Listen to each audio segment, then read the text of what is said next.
ஏன்? எதுக்கு? என்னாத்துக்குங்கிறேன்.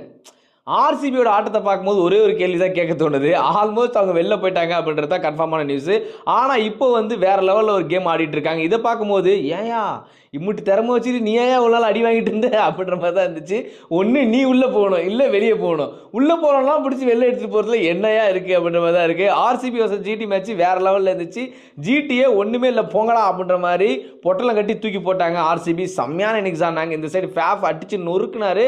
அண்ட் அதெல்லாம் தாண்டி விராட் கோலி வழக்கம் போல் அவர் என்னங்க அடிச்சு நொறுக்கிட்டு தான் இருக்காரு. ஆரஞ்சு கேப்பும் வாங்கிட்டாரு. ஸோ அதுக்கப்புறம் தான் திரும்ப ஆர்சிபினா யாரு அப்படின்றத ஒரு 10 நிமிஷம் காட்டினாங்க. இப்படி பார்த்து திரும்புறதுக்குள்ள படப்பட விக்கெட் விட ஆரம்பிச்சது. ஆனால் ஃபைனலாக வந்து நம்ம டிகே செம்மையாக ஃபினிஷ் பண்ணி கொடுத்தாரு. ஸோ மேட்ச் பார்க்க செம்மையாக இருந்துச்சு. இதுக்கப்புறம் வரப்போகிற மேட்சஸ்லாம் மேபி வந்து கண்டிப்பாக ஆர்சிபி ஜெயிச்சாங்கன்னா பிளே ஆஃப் வருவாங்களா வரமாட்டாங்களான்னு தெரியல. இந்த மேத்தமெட்டிக்ஸ்லாம் சொல்லுவாங்கல்ல, மேபி ஒர்க் அவுட் ஆகுதா இல்லையான்னு பார்ப்போம். ஈசாலா கப் நம்தே